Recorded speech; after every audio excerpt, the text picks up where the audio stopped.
কোন মানুষ যদি লোক দেখানো নামাজ বা ওয়াজ মাহফিল করে সেটা শিরক হবে কিনা? অবশ্যই শিরক হবে ভাই।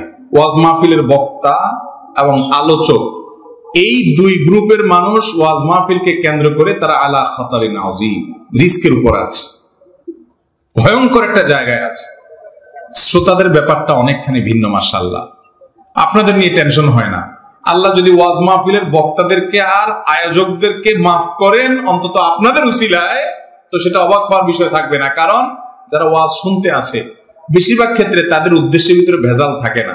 বক্তার ভেজাল থাকতে পারে, টাকার ধান্দা থাকতে পারে, বক্তার ভেজাল থাকতে পারে, নাম খ্যাতির ধান্দা থাকতে পারে, আয়োজকদের ধান্দা থাকতে পারে যে অমুক হুজুর আনছে, ইয়া বড় মাহফিল করছে, কিছু একটা ঘটায় ফেলছে, নেতাগিরি করছে।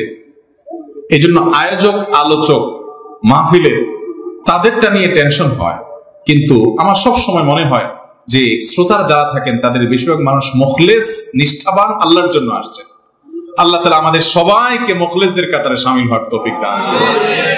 ভাইরা আমার, আল্লাহর উদ্দেশ্য আল্লাহকে খুশি করা ছাড়া অন্য ধান্দা যদি কোনো ভালো কাজও করেন তার বিনিময়ে সওয়াব তো পরের কথা, গুনাহ হবে, শিরক হবে, শিরকে আসগর হবে, শিরকে খাফি হবে, যেটার ব্যাপারে নবী সাল্লাল্লাহু আলাইহি ওয়াসাল্লাম বলেছেন, আমি দাজ্জালের ফিতনার ব্যাপারে এত ভয় করি না যত ভয় করি কিয়ামতের আগে তোমাদের মধ্যে গুপ্ত শিরক, মানুষকে দেখানোর মানসিকতায় ভালো কাজ ঢুকে পড়বে।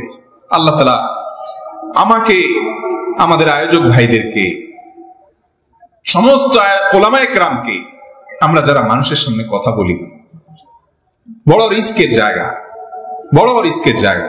এই জন্য যারা কথা বলেন তারা নিজেদেরও মাঝে মধ্যে তাদের আত্মশুদ্ধির জন্য নিজেদের মধ্যে ঘরোয়া মজলিস হওয়া উচিত, সিনিয়র ওলামাদের সোহবত সান্নিধ্যে যাওয়া উচিত, যে আমি কেন কথা বলছি, আমি কেন মাহফিল করছি, আমার দিন শেষে উদ্দেশ্যটা কি।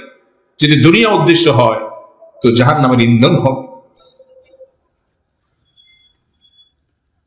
আল্লাহ তাআলা আমাদের সবাইকে হেফাজত করে, সব ওলামায়ে কেরামকে আল্লাহ তাআলা হেফাজত করে।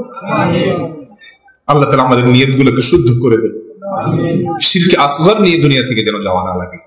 আল্লাহ তাআলা আমাদের সবাইকে হেফাজত করেন।